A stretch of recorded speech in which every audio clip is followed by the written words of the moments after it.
આજે આપણે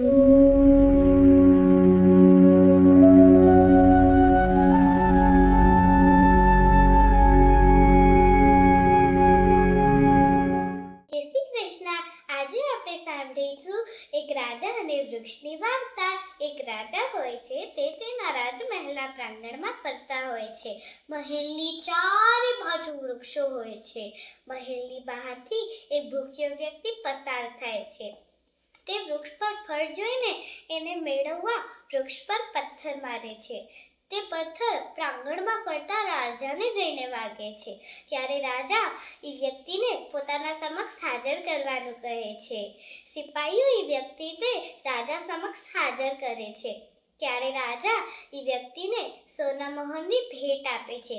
એ જોઈને સૌને નવાઈ લાગે છે. ત્યારે રાજા કહે છે કે વૃક્ષને પથ્થર મારવાથી આપણને ફળ આપે છે, તો હું તો પ્રજાનો નાથ કહેવાઉં. એ તો મને અજાણતા પથ્થર માર્યો છે, તો હું એને સજા કેવી રીતે કરી શકું? આ વૃક્ષમાં રહેલો પરોપકારનો ગુણ આપણને રાજાના જીવનમાં પણ જોવા મળે છે. આ વાર્તામાંથી આપણને એ શીખ મળે છે કે કોઈ આપણને અજાણતા હાનિ કરે તો આપણે તેને માફ કરી દેવું જોઈએ.